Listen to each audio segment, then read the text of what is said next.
자, 안녕하세요. 반갑습니다. 주식하는 여러 그대에게 이정열입니다.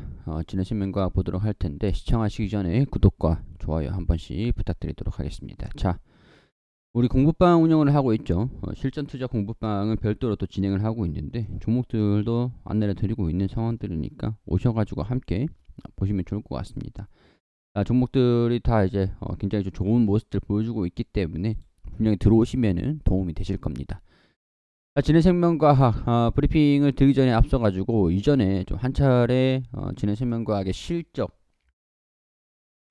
관련돼 가지고 설명을 좀 드린 것들이 있는데 좀 정리하고 넘어가도록 하겠습니다. 오늘 일단 주가가 반등이 좀 나오긴 했는데 이게 추후에 이제 매도 현금 확보 기회가 좀 될 수 있을지 이건 좀 봐야 될 것 같아요. 일단은 2분기하고 3분기, 4분기 우리 실적이 3분기부터는 조금 좋아질 것이다 라고 기대를 했던 게 VGXI의 플라스미드 DNA 이 공장 가동하면서 수주가 계속 이제 공시가 계속 나오는 것들을 봤을 때 미국 VGXI의 수주 공시가 나왔던 것들이 이 3분기 실적은 개선을 시켜줄 것이다 라고 기대를 했는데 가동이 2분기 말 앞서 우리 9월달 말쯤이나 올 8월 말 이렇게 공장 가동이 좀 있을 것이다라고 봤었는데 3분기가 지나도록 공장 가동 소식들이 좀 없었던 그런 상황들이에요. 그래서 4분기부터 공장을 이제 가동을 한다. 가동식 뭐 이런 것들이 있었죠.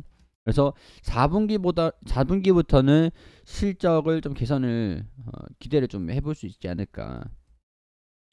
자, 이 공장 가동, 이 플라스미드 DNA의 수주를 좀 얼마나 받았는지가 중요할 것 같은데, 우리 3분기 때 공장 가동이 공장 건립은 하고 있는 상황들이지만은 수주가 0건이다라는 그런 보도가 있었고, 이제 진원생명과학이 이 보도를 한 업체에다가 소송을 하겠다, 강경하게 대응하겠다, 뭐 이런 얘기들이 좀 나와줬었던 적이 있었죠.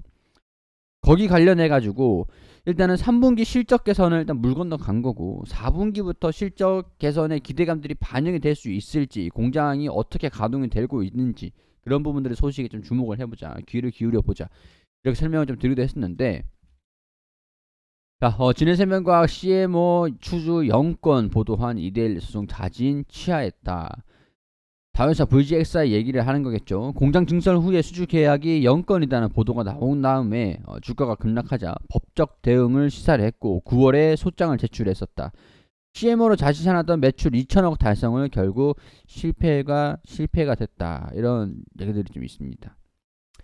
일단은 해당 허위 사실이 더 이상 유포되지 않도록 많은 협조 부탁드리겠습니다. 라고 이데일리 보도 이후에 홈페이지에 게시했던 공지문이었는데 손해배상 청구 소송을 취하했다라고 하죠. 9일에 따르면 지난 8월 25일 돈줄을 묶이고 경쟁 심화되고 CMO 사업 개정 휴업이다라는 제목적인 기사를 보도를 했고 6월 100% 지분을 보유한 VGXI 미국 1공장의 1단계 시설 증설을 마쳤지만 아직까지 한 건의 계약도 체결하지 못했다는 게 주 내용이다.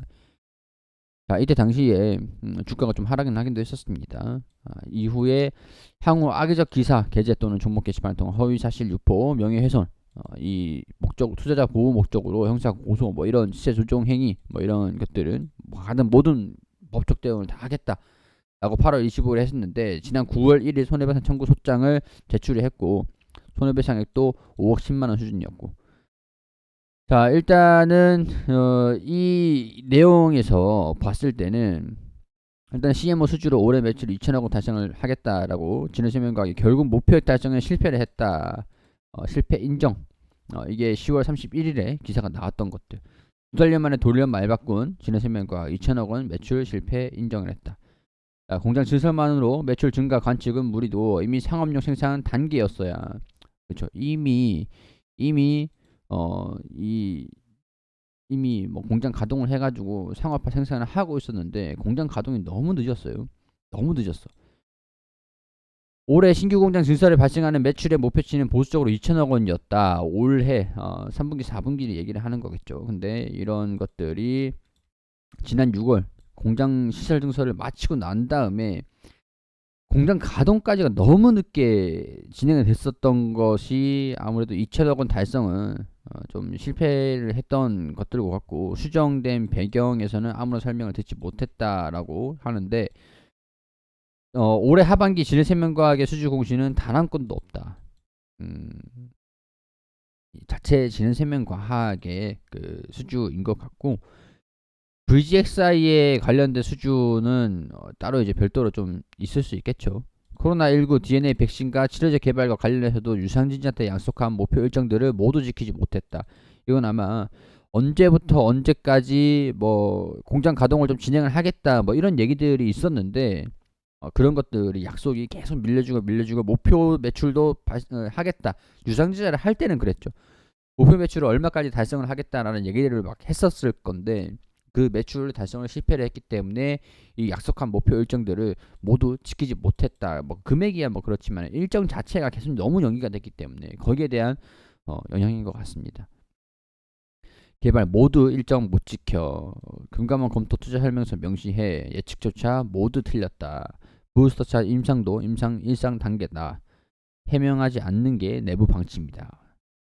자, 이 백신 허가 목표로 연구 개발을 진행하고 있다. 경구용 백신, 경구용 치료제도. 근데 지금 이제 코로나 치료제, 사실 이거는 사실 저도 당시에 말씀을 드렸던 게 VGXI 말고는 코로나에 관련된 임상을 진행을 하고 있던 게 기대를 하지는 말자라고 말씀을 좀 드리긴 했었습니다. 뭐 한두 번도 아니고.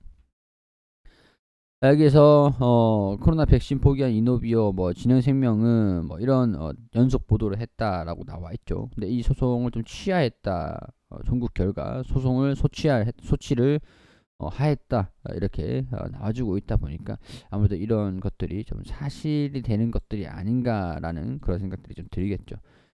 자, 오늘은 일단 주가가 외국인들이 매수를 했다가 바로 매도로 전환이 됐고, 기관과 개인 투자자들의 매수세에 힘입어서 거래량들이 동반이 됐고, 21선을 돌파를 하진 못했는데 21선을 돌파는 못했죠.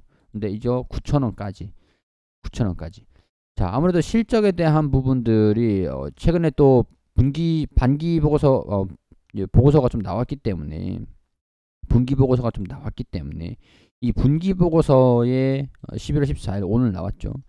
실적에 뭔가 좀 특징적인 부분들이 있을까, 주가가 왜 올랐을까, 그런 것들을 좀 판단을 해봤는데 실적을 함께 보시죠. 자, 포괄손익 계산서입니다. 지난 46기 3분기는 작년이고요. 47기 이거는 올해입니다. 이건 올해고 이건 작년이에요. 자, 작년 실적을 우리가 체크를 좀 해봤을 때, 자, 여기 이 정도 간단하게 볼 수 있는 방법도 알려드릴게요. 자, 3분기 작년 영업이익이죠. 영업이익이 적자가 85억이 나왔었죠. 여기 이 3분기 86억 반올림 해가지고, 반올림해서 86억으로는 표시를 한 건데, 지금 이제 72억 원 가량이 됩니다. 자, 그럼 영업이익이 손실이 여기 보면 마이너스 72억 원 하면 되겠죠. 이 반올림 해도 72억이니까. 자, 그리고 단기순 손실이 과거에 55억, 마이너스 55억이었죠. 여기 마이너스 55억이었는데 단기순 손실이 마이너스 79억이 됐다. 19억. 그리고 매출 자체가 이전에 한 65억 원 수준이었어요. 65억 원이었는데 이거는 매출 자체는 125억 원으로 증가가 됨을 확인할 수 있었습니다. 자, 그러면 실적, 매출, 영업이익, 단기순이익 다 나왔죠. 여기. 자, 그러면 이전의 수준이랑 같이 함께 비교를 해보면은, 자, 매출 자체가 전년 동기 대비 그리고 직전 분기 대비 해가지고 비교를 하면은 우리가 실적을 바로 알 수가 있겠죠. 직전 분기 대비해서는 매출액이 증가됐습니다. 아무래도 작년 3분기 대비해서는 65억에서 125억 원으로 매출이 증가됐어 라고 하는 것들이 전년 대비해서는 매출 증가됐다, 긍정적으로 볼 수는 있겠죠. 근데 사실 이게 긍정적이지만은 않은 거예요. 긍정적인 것은 아닙니다. 근데 시장에서는 일단 긍정적으로 평가를 할 수 있는 요인들이긴 해요. 자, 2분기 144억 원 대비해서 매출이 조금 하락을 했습니다. 긍정적인 내용들은 아니다라고 할 수가 있겠죠. 대신에 평균적으로 1분기, 2분기 대비해서 평균으로 나왔기 때문에 매출은 나쁘지 않다라고 평가를 할 수 있을 것 같아요. 그리고 작년 3분기 영업이익이 86억 원 적자가 좀 나왔습니다. 근데 이번에 3분기가 72억 원으로 적자폭을 축소를 했다. 그리고 직전 2분기 대비해서도 94억 원에서 72억 원으로 적자도 축소를 시켰다. 그리고 당기순이익도 마이너스 55억 원이었는데, 그리고 작년 3분기 대비해서는 79억 원 적자를 좀 확대를 시켰죠. 근데 직전 2분기 대비해서는 79억 원으로 적자폭을 축소를 시켰다. 전반적으로 봤을 때 매출은 조금 늘어나는 것 같고 영업이익은 적자를 축소를 시켰고, 그리고 이 직전 2분기 대비해서도 영업이익이 좀 축소가 됐다. 이렇게 평가를 할 수 있는 상황들인 것 같습니다. 그리고 이제 3분기 실적을 지금 발표를 한 거잖아요. CMO 이 VGXI의 공시 자체가 수주를 받은 게 좀 어떻게 될지가 오리무중 상태로 좀 들어가고 있는 것 같은데, 일단은 공장 가동 자체가 4분기 영업일수가 좀 작다라고 해도 4분기에는 적어도 적자를 축소시킬 수 있지 않을까라는 기대감들, 3분기 실적이 발표가 났기 때문에 우리가 좀 걱정을 했었던 3분기 실적의 적자가 얼마나 나올까, 이런 투자금이 많이 들어갔는데 이번에 약간 이런 걱정을 했던 것들이 좀 불식되는 그런 분위기인 것 같고요. 4분기에는 적자가 축소가 될 것이라는 기대감들이 아무래도 주가에 반영이 되고 있는 것 같습니다.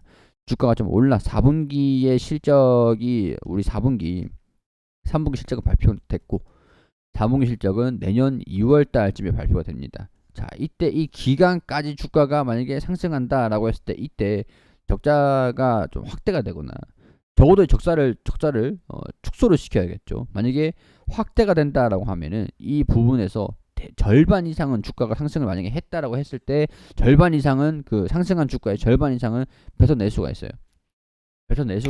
그러니까 주가가 올라가면은 약간 우리가 현금 확보를 하는 그런 전략으로 가는 것도 나쁘진 않을 것 같다. 이렇게 좀 정리를 해드릴 수 있을 것 같습니다. 자, 주가가 좀 강세 흐름들을 보여주면은 저는 일단은 9,000원 이 부분들을 돌파를 한다라고 하면은 단계적으로 우리가 볼 수 있는 목표가는 10,000원 그리고 12,000원 수준까지. 만약에 주가가 12,000원 온다라고 하면은 제가 이제 평균 단가가 12,000원 수준이라고 하더라도 이 12,000원 이상이다라고 하면은 12,000원 부근에서는 저는 현금 확보를 조금 할 것 같아요. 참고하셔가지고 좋은 결과 있으시기를 진심으로 바라도록 하겠습니다. 우리 무료방도 운영을 같이 하고 있는데 최근에 또 제가 드린 종목들이 긍정적인 흐름들을 좀 보여주고 있습니다. BHI 같은 경우에서는 제가 11월 4일에 공략주로 안내 드렸는데 지금 9,500원 정도 수준까지 올라갔죠. 거의 뭐 70% 수준에 육박을 하는 수익률을 좀 드리기도 했어요. 다른 기업들도 마찬가지고 32%, 34% 뭐 이렇게 쭉쭉쭉 미래나노텍 62%, 유심 80% 드리고 있습니다. 뭐 이거 사실 들어오셔도 과거 내역들이 다 남아 있어요. 그래서 제가 굳이 뭐 거짓말을 할 필요는 없습니다. 놀러 오셔가지고 뭐 매매를 안 하시더라도 구경만 하셔도 도움이 되실 거니까 오셔가지고 보시면 좋을 것 같습니다. 구독 한 번씩 해주시고 아래에 고정 댓글 체크를 하셔가지고 링크 클릭하시면 들어올 수 있거든요. 놀러 오셔서 함께 해주시기를 바로 기다리고 있겠습니다.